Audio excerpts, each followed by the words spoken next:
শ্রী জগন্নাথ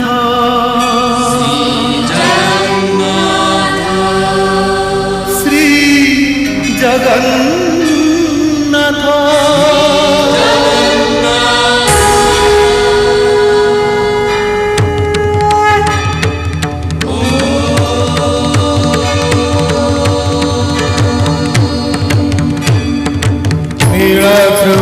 शंखमध्ये शतदलकमले रत्नसिंहासनस्थं सर्वालङ्कारयुक्तं नवघनरुचिरं संयुतं चाग्रजेन भद्राया वामभागे रथचरणयुतं ब्रह्मरुद्रेन्द्रवन्द्यं वेदानां सारमीशं सजनपरिवृतम् ब्रह्मदारुं स्मरामि ब्रह्मदारुं स्मरामि।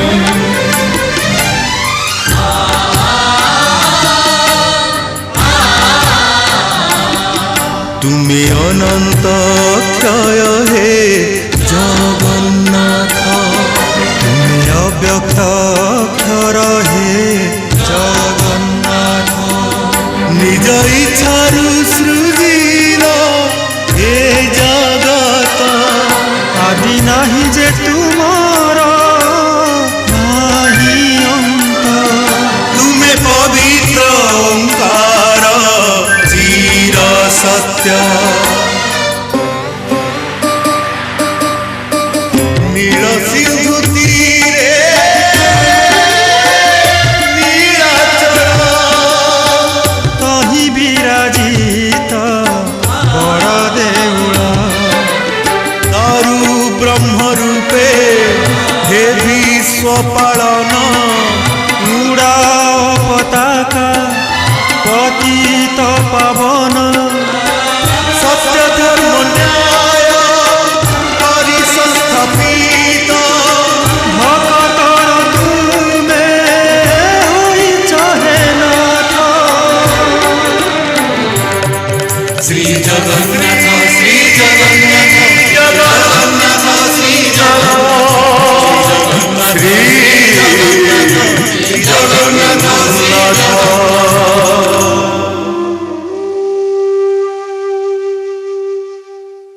मते पागल बोली आख्या दिगला से मोर दुख नहीं भिकारी बोली कहगला से भी मो अपमानित तो होई नहीं किंतु मोर उद्देश्य मोर एते दिनर साधना ताकू उपहास करागला से अपमान मु कोठी लुचेबी प्रभु कोठी लुचेबी मु राजा हिसाब रे जे कौन आपत्ति अभियोग को विचार करी न्याय प्रदान करिबा मोर कर्तव्य।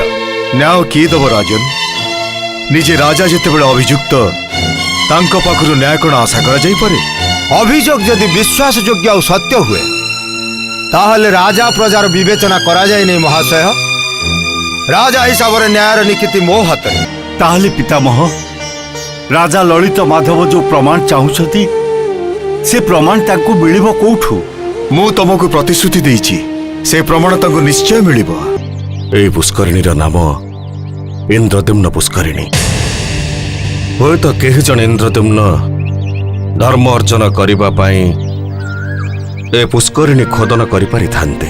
मोर गोटे अनुरोध महाराज इंद्रद्युम्न मंदिर तोलैबा पाई श्रमिक मानक कष्ट दे आउ कुर्म को जमिति परिणत न करांती।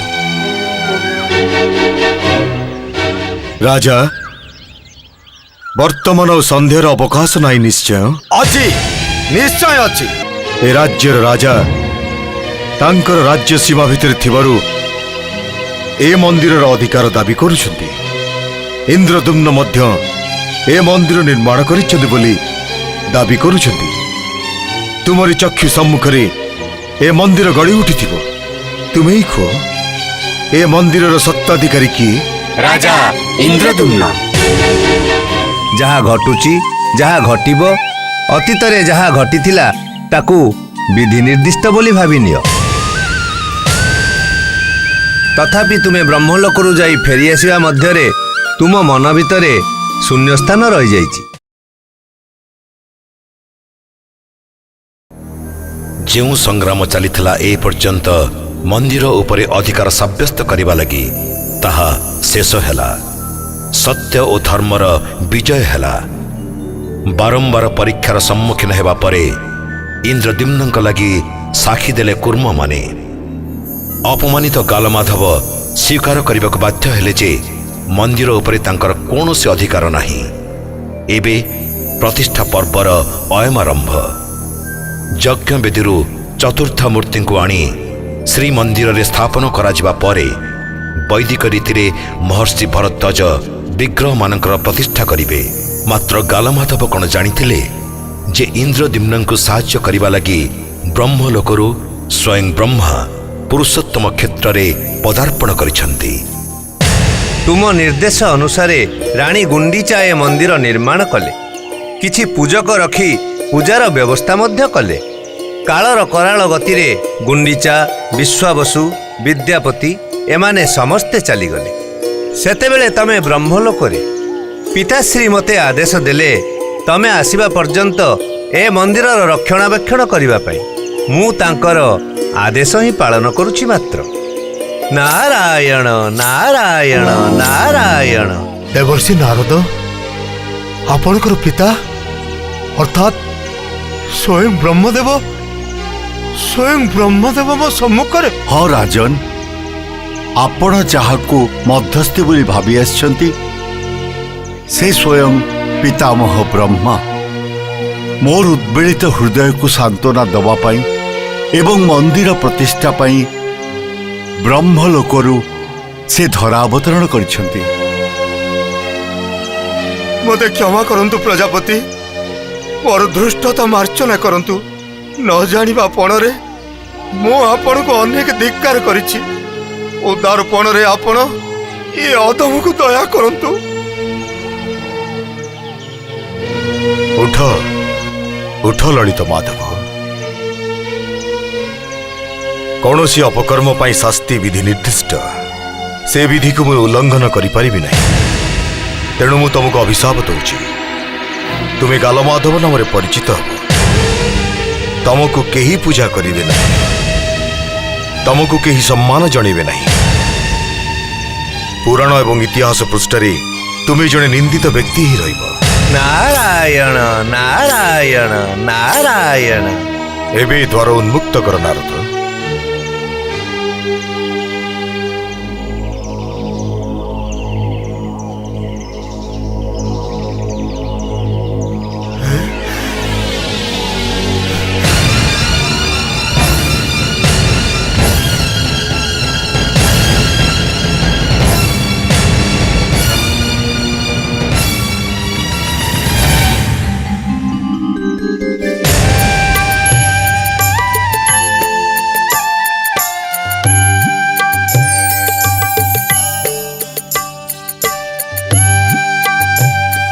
ନାରାୟଣ ନାରାୟଣ ନାରାୟଣ।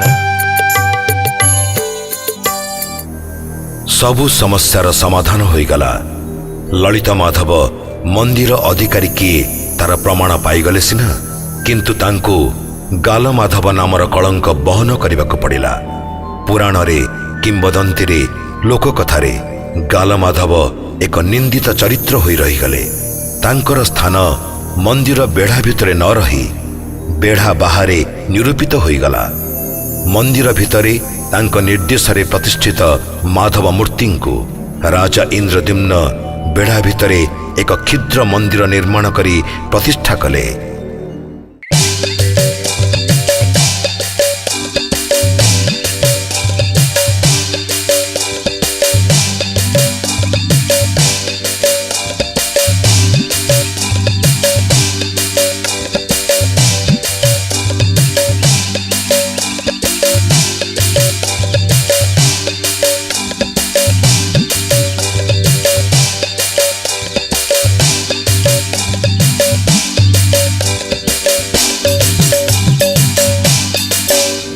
ଜଗନ୍ନାଥ ବଳଭଦ୍ର ସୁଭଦ୍ରା ଓ ସୁଦର୍ଶନଙ୍କୁ ମନ୍ଦିରର ରତ୍ନ ସିଂହାସନରେ ସ୍ଥାପନା କରିବା ପାଇଁ ଏବଂ ମନ୍ଦିର ପ୍ରତିଷ୍ଠା ପାଇଁ ରାଜା ଇନ୍ଦ୍ରଦ୍ୟୁମ୍ନ ତତ୍ପର ହୋଇ ଉଠିଲେ। ପ୍ରତିଷ୍ଠା କର୍ମର ନାନା ଉପାଦାନ ମନ୍ଦିରକୁ ବୁହା ଚାଲିଲା। ନାନା ଦିଗରୁ ସାଧୁ ସନ୍ଥ ମୁନି ଋଷିମାନେ ପ୍ରତିଷ୍ଠା ପର୍ବ ଦେଖିବାକୁ ଆସିଲେ। ଶ୍ରୀ ଜଗନ୍ନାଥ ବଳଭଦ୍ର ଏବଂ ସୁଭଦ୍ରାଙ୍କୁ ଶ୍ରୀ ଗୁଣ୍ଡିଚା ମନ୍ଦିରରୁ ଆଣିବା ପାଇଁ ପ୍ରସ୍ତୁତି ହେଲା 3ଟି ରଥ। ବଳଭଦ୍ରଙ୍କ ରଥର ନାମ ତାଳଧ୍ୱଜ, ସୁଭଦ୍ରାଙ୍କ ରଥର ନାମ ଦେବୀ ଦଳନ ଏବଂ ଶ୍ରୀ ଜଗନ୍ନାଥଙ୍କ ରଥର ନାମ ନନ୍ଦିଘୋଷ। 3 ରଥରେ ବସେଇ ସାଧାରଣ ଜନତା ଶ୍ରୀ ଗୁଣ୍ଡିଚା ମନ୍ଦିରରୁ ଟାଣି ଟାଣି ଆଣି ଶ୍ରୀମନ୍ଦିର ସମ୍ମୁଖରେ ରଖିଲେ। ସୁଭଦ୍ରାଙ୍କ ଦେବୀ ଦଳନ ରଥରେ ସୁଦର୍ଶନଙ୍କୁ ମଧ୍ୟ ବିଜେ କରାଗଲା। ତାପରେ ପୂଜକଗଣ ଚତୁର୍ଥ ମୂର୍ତ୍ତିଙ୍କୁ ପହଣ୍ଡି କରାଇ ରତ୍ନ ସିଂହାସନ ଉପରେ ସ୍ଥାପନା କଲେ। ସେ ଦୃଶ୍ୟ ଅନିର୍ବଚନୀୟ।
प्रभु, हे प्रभु, प्रभु, प्रभु।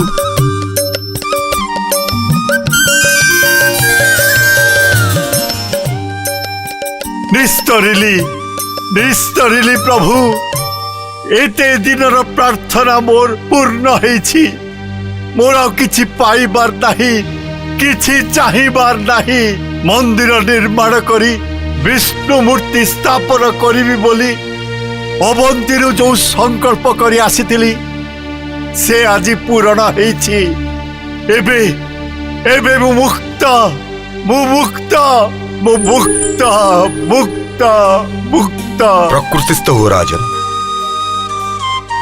आहरी अनेक कार्य संपादन करने को अच्छी ए पर्यंत यज्ञ आरंभ ही नहीं मंदिर प्रतिष्ठा कर्म बाकी रही एतिकी बेलू उच्छ्वसित हो उठिले कार्य असमाप्त ही रही नारद पिता काली यज्ञ पाई प्रस्तुति आरंभ कर ब्राह्मण मानंकु निमंत्रण कर मु स्वस्ति वाचन करी भरद्वाज मुनि पौरोहित्य यज्ञ कार्य करा जिवो।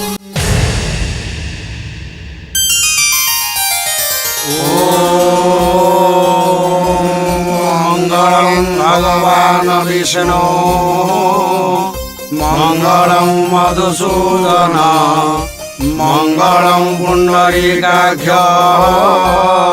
मंगलम गरुड़ध्वज माधवो माधवो विष्णु माधवो माधवो हरि ज्वलन्ति साधव नित्यं सकलकार्येषु माधव।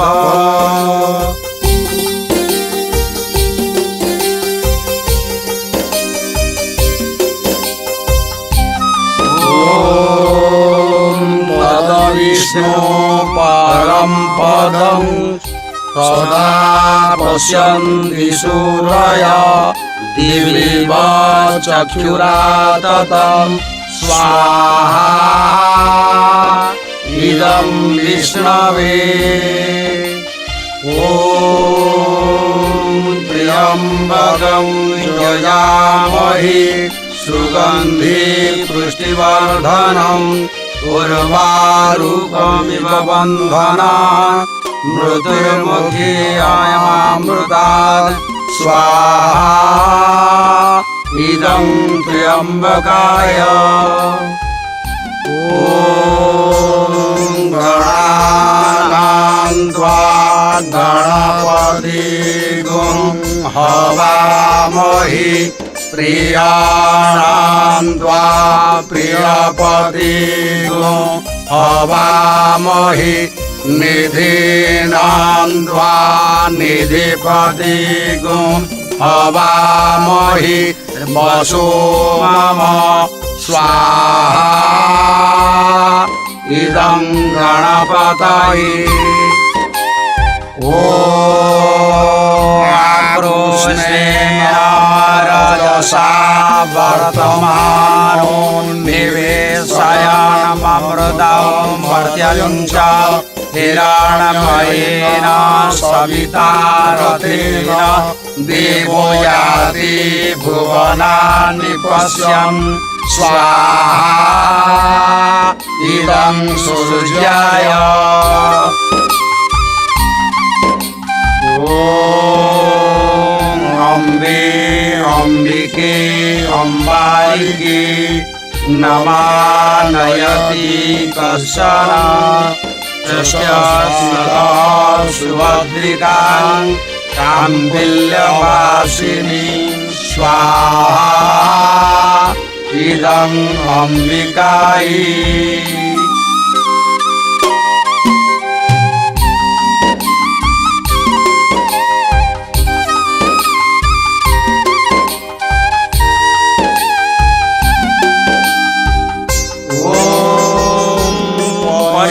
परित्राणाय साधूना विनाशाय च दुष्कृता धर्म संस्थापनार्थाय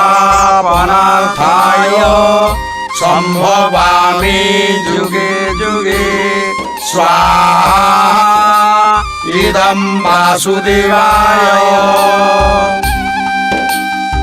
ॐ आपदापहारं दातारं सर्वसम्पदा लोकाभिराम श्रीरामं भूयो भूयो नमाम्यहं स्वाहा इदं रामाय। ॐ उग्रवीर महाविष्णु ज्वलन्तं सर्वतोमुख नृसिंहं भीषणभद्रं मृत्यु नमाम्यहं स्वाहा इदं नृसिंहाय।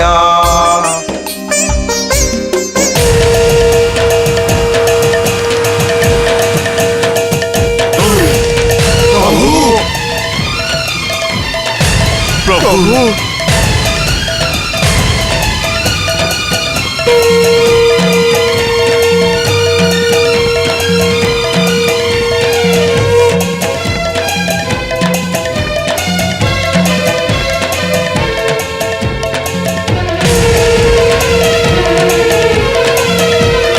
यज्ञर महामंत्र महिमा प्रभावे इंद्रद्युम्न आदि तही थिले जेते सर्पे जगन्नाथ देवंकु से अद्भुत आकारे साक्षात दर्शन कले चतुर्था मूर्ति रे जेवण नृसिंह रूप करिले ग्रहण से दर्शन मु कहूची सर्वे मन दे शुण। दश दिगे पुरी अछि तेज अनर्गल लह लह जिह्वा दिशे अति विकटाल से जिह्वारे पृथ्वी जाक लेही देला प्राय समुद्रत होइथिला परी देखा जाए। ता देखि सकल लोके कलेक विचार कालाग्नि रुद्र की अबा हेले अवतार अखिल विश्व को ग्रास कला परायेत ए घोर मूर्ति होई छंति समुद्रत महातेजा अटंती से नृसिंह मूर्ति देखिला मात्र के जात हेउछि भीति एपरी आश्चर्य मूर्ति आज परिजन्ते देखा नथिला तो केभे कौनसी जगते चक्षु कर्ण मुख नासा ग्रीवा पाद कर असंख्य भावरे दिशु अछि एहांकर स्वर्ग मर्त्य उभयर मध्य भागे पुरी तेज पुंज रही अछि कालानल परी हेमंत नृसिंह मूर्ति साक्षात रे देखी भयभीत होई सर्वे बुझी देले आखि।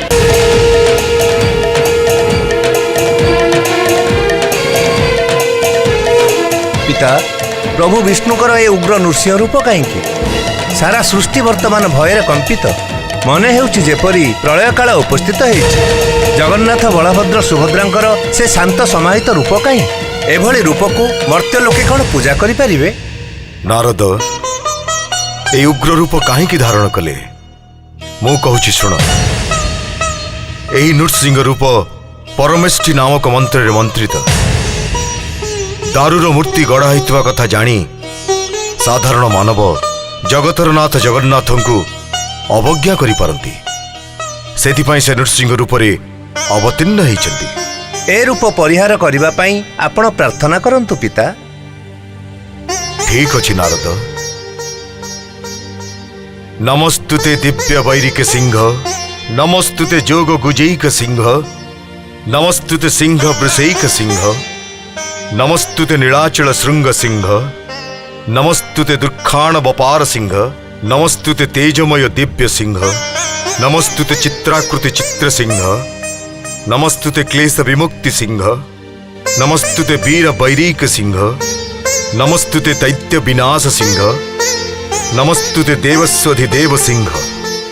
हे प्रभु स्थावर जंगम पशु पक्षी और निखिल मानवर कल्याण पई आपण दयाकरी उग्र रूप परिहार करंतु समस्त मनरु भय दूर हो आपण पुणी दारु देवता रूप को फेरी जातु। जगतर नाथ जगन्नाथ नाम सारा सृष्टि रे कीर्तित हो।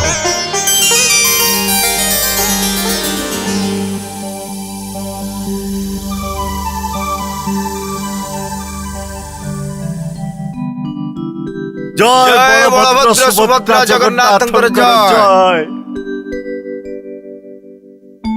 इंद्रदुम्न प्रभु नृसिंह हेउचंदी आदि देवता बलभद्र जगन्नाथ सुभद्रा एवं सुदर्शन चतुर्धा मूर्ति हेले भी से एक आस मु तुमको नृसिंह मंत्र रे दीक्षित करी यथा आज्ञा ब्रह्मदेव।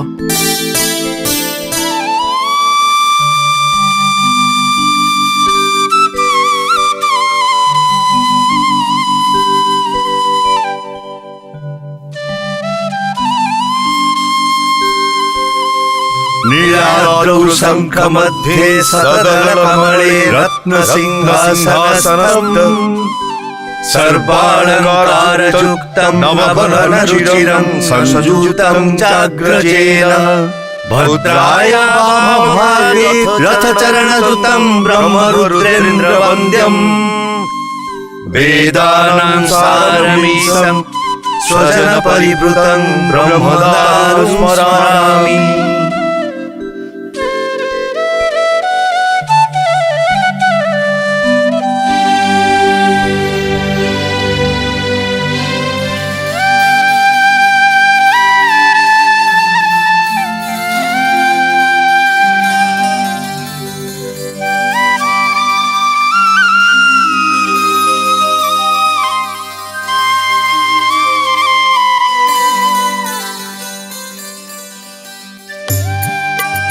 उठ इंद्रदुम्न, उठ इंद्रदुम्न। अवंतीरु आसीबा परठारु आजि पर्यंत दिन सबु तुमर तपस्यार दिन थिला। से तपस्यार फल प्राप्ति हेई सारिछि। मर्त्य मंडले दारुब्रह्म को प्रतिष्ठा करी तुमे अक्षय कीर्तिर अधिकारी हेई सारिछ। देख चतुर्धा मूर्ति वर्तमान किपरि उद्भासित। तुमर यदि किछि मनवांछा थाए ताहले सेई जगन्नाथक निकटरे निवेदन कर। हे आदिकंद, हे अनादि अनंत, आपण ए सृष्टिर मूलाधार।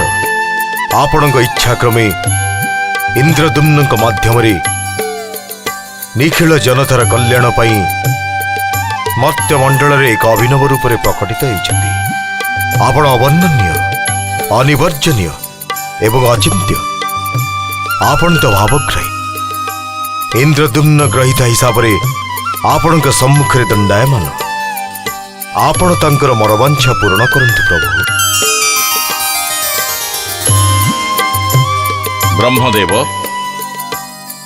एक नूतन दर्शनर प्रतिपादन पाई स्वेच्छारे आम्भे एही रूप परिग्रह करिचु।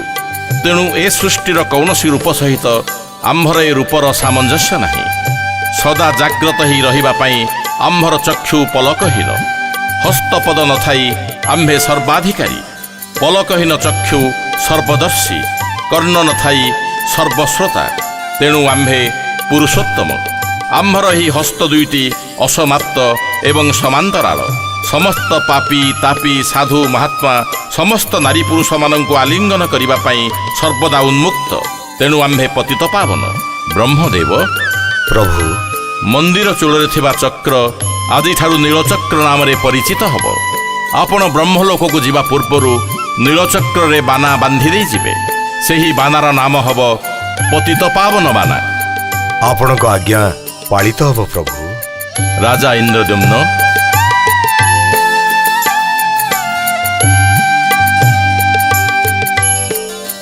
प्रभु तुम्भर असीम धैर्य एवं एकाग्रता पाई आम्भ को एठारे प्रतिष्ठा करि परिबो। सेथिपाई आम्भे प्रीत।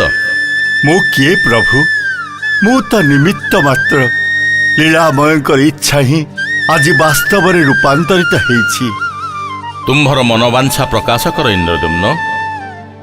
प्रभु जदि कृपा करिछंती ताहले एई बर दियंतु। ए पुरुषोत्तम क्षेत्र भितर थिबा जेते नर नारी कौनसी दिन केही भी अभुक्त रहिबे नहीं।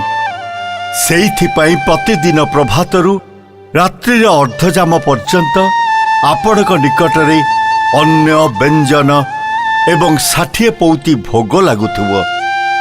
समस्त क्षुदित तृषित प्राणी सेई महाप्रसाद सेवन करी निजर पाप राशि क्षय करुथिबे। की बर मागिल तुम्हे इंद्रदुम्न? आम्भर प्रीति पाई तुम्हे एपरी आयोजनर बर मागिनेल। उत्तम, तुम्भर इच्छा पूर्ण हब। किंतु तुम्हे निज पाई किछि बर माग। जदि प्रसन्न हेले प्रभु ताहले एई बर दियंतु जेपरी मो परे मो वंशरे आउ केही रहिबे नहीं। ये कौन इंद्रदुम्न? बर नाम रे तुम्हे अभिशाप मागी नौच कौन पाई? प्रभु आपण स्वयंभू। ए सबु आपणक कीर्ति ହୁଏତ ମୋ ବଂଶରେ କେହି କେବେ ଏହା ତାଙ୍କ ପୂର୍ବପୁରୁଷଙ୍କ କୀର୍ତ୍ତି ବୋଲି କହି ଗର୍ବ କରିପାରନ୍ତି। ସେମିତି ଗର୍ବ ଯେପରି କେହି ନ କରନ୍ତୁ, ସେଇଥିପାଇଁ ମୁଁ ଏ ବର ମାଗିଛି। ସାଧୁ ସାଧୁ ଇନ୍ଦ୍ରଦ୍ୟୁମ୍ନ, ସାଧୁ ତମର ନିଃସ୍ୱାର୍ଥପରତା। ସବୁ ଆପଣଙ୍କ ଦୟା ପ୍ରଭୁ। ଶୁଣ ଇନ୍ଦ୍ରଦ୍ୟୁମ୍ନ, ଆଜି ବୈଶାଖ ଶୁକ୍ଳପକ୍ଷ ଅଷ୍ଟମୀ ତିଥି। ଆଜି ଆମର ଏହି ମନ୍ଦିରର ପ୍ରତିଷ୍ଠାର ଦିନ।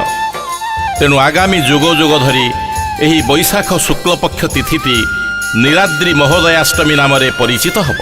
ଯଥା ଆଜ୍ଞା ପ୍ରଭୁ। ଆମର ପରମ ଭକ୍ତ ଶବର ରାଜ ବିଶ୍ୱାବସୁ ଆମ୍ଭର ନୀଳମାଧବ ରୂପର ମାନବ ସମାଜରେ ପ୍ରଥମ ପୂଜକ ଥିଲେ। ତେଣୁ ତାଙ୍କର ବଂଶଧରମାନେ ଆମ୍ଭର ସେବାରେ ନିୟୋଜିତ ହେବେ। ସେମାନେ ଦଇତାପତି ବୋଲାଇବେ। ସେମାନେ କେଉଁପରି ସେବା କରିବେ ପ୍ରଭୁ? ପ୍ରତିବର୍ଷ ଜ୍ୟେଷ୍ଠ ପୂର୍ଣ୍ଣିମାରେ ଆମ୍ଭର ମହାସ୍ନାନ ହେବ। ତାପରେ ଆମ୍ଭେ 15 ଦିବସ ପର୍ଯ୍ୟନ୍ତ ଅନବସର ଗୃହରେ ଅବସ୍ଥାନ କରିବୁ। ତାପରେ ଆମ୍ଭର ପ୍ରତିମାମାନଙ୍କୁ ରଙ୍ଗର ପ୍ରଲେପ ଦେଇ ନୂତନ ବସ୍ତ୍ରରେ ସଜ୍ଜିତ କରାଇବେ ଏହି ଦଇତାପତିମାନେ। ଆଷାଢ଼ ଦ୍ୱିତୀୟା ପୂର୍ବରୁ 3ଟି ରଥ ନିର୍ମାଣ କରିବ।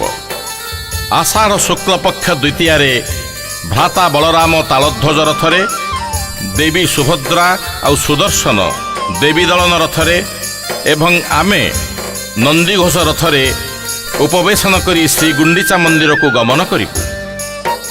ଏହି ସମୟରେ ସମଗ୍ର ସାଧାରଣ ଜନତା ଆମ୍ଭଙ୍କୁ ଦର୍ଶନ କରିପାରିବେ, ସ୍ପର୍ଶ ମଧ୍ୟ କରିପାରିବେ। ଶ୍ରୀଗୁଣ୍ଡିଚା ମନ୍ଦିରରେ ନବଦିବସ ଅବସ୍ଥାନ କରି ପୁଣି ଶ୍ରୀମନ୍ଦିରକୁ ଆମ୍ଭେ ପ୍ରତ୍ୟାବର୍ତ୍ତନ କରିବୁ। ଏହା ରଥଯାତ୍ରା ବା ଘୋଷଯାତ୍ରା ନାମରେ ସାରା ପୃଥିବୀରେ ପ୍ରସିଦ୍ଧି ଲାଭ କରିବ। ଦେବସ୍ନାନ ପୂର୍ଣ୍ଣିମା ଠାରୁ ରଥଯାତ୍ରା ଶେଷ କରି ପୁଣି ଶ୍ରୀମନ୍ଦିରକୁ ଫେରିବା ପର୍ଯ୍ୟନ୍ତ ଆମ୍ଭର ସମସ୍ତ ସେବା ଏହି ଦଇତାପତିମାନେ ହିଁ କରିବେ। ଯଥାଜ୍ଞା ପ୍ରଭୁ। ମୋର ଅନ୍ୟ ଜଣେ ପରମ ଭକ୍ତ ହେଉଛନ୍ତି ବିଦ୍ୟାପତି। ତାଙ୍କର ବ୍ରାହ୍ମଣ ସ୍ତ୍ରୀ ଗର୍ଭରୁ ଜାତ ପିଲାମାନେ ଏବଂ ବଂଶଧରମାନେ ଆମ୍ଭର ପୂଜକ ହେବେ। ଆଉ ଶବରୀ ସ୍ତ୍ରୀ ଗର୍ଭରୁ ଜାତ ପିଲାମାନେ ଏବଂ ବଂଶଧରମାନେ ସୁପକାର ବା ଶୁଦ୍ଧ ସ୍ୱାର ବୋଲାଇବେ। ଆପଣଙ୍କ ଆଦେଶ ଅନୁସାରେ ସବୁ ନୀତି ନିୟମ ପାଳନ କରାଯିବ ପ୍ରଭୁ। ଏପରି ନିୟମ ପଶ୍ଚାତରେ ଏକ ଗୂଢ଼ ଉଦ୍ଦେଶ୍ୟ ଅଛି ଇନ୍ଦ୍ରଦ୍ୟୁମ୍ନ। ଆମ୍ଭେ ଏହାଦ୍ୱାରା ଜଣାଇବାକୁ ଚାହୁଁ ଯେ ଆମ୍ଭେ ସାର୍ବଜନୀନ। ଆମ୍ଭ ନିକଟରେ ଜାତି, ଧର୍ମ ବା ଅନ୍ୟ ପରିଚୟର କୌଣସି ଭେଦଭାବ ନାହିଁ। ଯେପରି ନଦୀମାନଙ୍କର ସାଗର ସହିତ ମିଳନ ହେଲା ପରେ ନଦୀମାନେ ସେମାନଙ୍କର ଗୁଣ ହରାଇ ସାଗରରେ ନିମଜ୍ଜିତ ହୋଇଯାଆନ୍ତି, ଏକାକାର ହୋଇଯାଆନ୍ତି, ସେହିପରି ଆମ୍ଭ ସମ୍ମୁଖରେ ପହଞ୍ଚିଲା ମାତ୍ରେ ସମସ୍ତେ ଏକାକାର ହୋଇଯିବେ, ନିଜସ୍ୱ ପରିଚୟ ହଜେଇ ଦେବେ। ନାରାୟଣ ନାରାୟଣ ନାରାୟଣ। नीलाद्रौ शङ्खमध्ये शतदलकमले रत्नसिंहासनस्थं सर्वालङ्कारयुक्तं नवघनरुचिरं संयुतं चाग्रजेन भद्राया वामभागे रथचरणयुतं ब्रह्मरुद्रेन्द्रवन्द्यं वेदानां सारमीशं सजनपरिवृतं ब्रह्मदारुं स्मरामि ब्रह्मदारुं स्मरामि।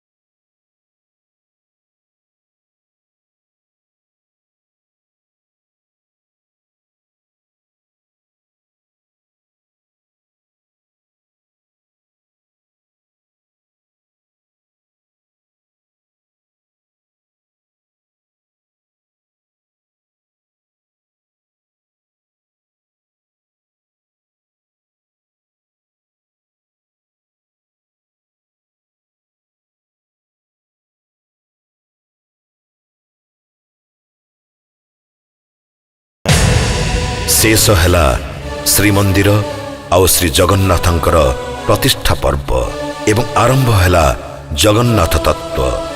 ଯୁଗରୁ ଯୁଗକୁ, ସମୟରୁ ସମୟକୁ, ଚିନ୍ତାରୁ ଚେତନାକୁ ଶ୍ରୀ ଶ୍ରୀ ଜଗନ୍ନାଥ ଏବଂ ତାଙ୍କର ତତ୍ତ୍ୱ ସମଗ୍ର ମାନବ ଜାତିକୁ ଆଚ୍ଛନ୍ନ କରି ରଖିଛି ଆଜି ପର୍ଯ୍ୟନ୍ତ ଏବଂ ରହିଥିବ କାଳ କାଳକୁ। ଗୋଟିଏ ମହାପ୍ରଳୟରୁ ଯେଉଁ କାହାଣୀର ଆରମ୍ଭ, ସେହି କାହାଣୀ ପ୍ରସାରିତ ହୋଇ ଚାଲିଥିବ। ପୃଥିବୀର ଭୌଗୋଳିକ ସୀମା ହୁଏତ ପରିବର୍ତ୍ତନ ହୋଇଯିବ, କିନ୍ତୁ ଜଗନ୍ନାଥ ଚେତନାର କ୍ଷୟ ହେବ ନାହିଁ। ଶ୍ରୀ ଶ୍ରୀ ଜଗନ୍ନାଥଙ୍କୁ କେନ୍ଦ୍ର କରି କେତେ ସାଧୁ ସନ୍ଥ, କେତେ ବୈରାଗୀ ପରିବ୍ରାଜକ, କେତେ ବିଭିନ୍ନ ଧର୍ମାବଲମ୍ବୀ ଆଜି ଶ୍ରୀକ୍ଷେତ୍ର ମଣ୍ଡନ କରିଛନ୍ତି ଏବଂ ଶ୍ରୀ ଜଗନ୍ନାଥ ତତ୍ତ୍ୱରେ ଉଦ୍ବୁଦ୍ଧ ହୋଇ ପ୍ରକୃତ ମାର୍ଗର ସନ୍ଧାନ ପାଇଛନ୍ତି। ଯେଉଁ ମତ ଓ ବିଶ୍ୱାସ ଉପରେ ପ୍ରତିଷ୍ଠିତ ହୋଇଥିଲା ଶ୍ରୀ ଜଗନ୍ନାଥ ସଂସ୍କୃତି, ଯେଉଁ ସର୍ବଧର୍ମ ସମନ୍ୱୟ ମତବାଦର ପ୍ରଚାର ପାଇଁ ରତ୍ନ ସିଂହାସନରେ ପ୍ରତିଷ୍ଠା ହେଲେ ଚତୁର୍ଥା ମୂର୍ତ୍ତି, ସମୟର ପରିବର୍ତ୍ତନ ସହ ବଦଳିଗଲା ଜନସମାଜର ସେହି ମାନସିକତା। ଜାତୀୟଣ ଭାବ ମୁଣ୍ଡ ଟେକିଲା, ସମାଜରେ ଶ୍ରେଣୀ ବିଭାଜନ ହେଲା। ଉଚ୍ଚ ବର୍ଗର ଲୋକମାନଙ୍କ ଦ୍ୱାରା ନିଚ ବର୍ଗର ଲୋକମାନେ ମାନସିକ ଆଘାତ ପାଇଲେ। ସେହି ସାମାଜିକ ପ୍ରେକ୍ଷାପଟରେ ବୈଷ୍ଣବ ଯୁଗର ସାଧକ ମତ୍ତ ବଳରାମ ଦାସଙ୍କ ଲକ୍ଷ୍ମୀ ପୁରାଣର ସୃଷ୍ଟି। ସାମାଜିକ ବର୍ଣ୍ଣ ବୈଷମ୍ୟକୁ ଦୂର କରିବା ଲାଗି ସ୍ୱୟଂ ଜଗନ୍ନାଥ ବଳରାମଙ୍କ ସହ ମାତା ଲକ୍ଷ୍ମୀ ଯେଉଁ ମାନବ ଲୀଳା ସଂଗଠିତ କଲେ, ସେହି ଲୀଳାର ଆରମ୍ଭ ଆଗାମୀ ଅଧ୍ୟାୟରୁ।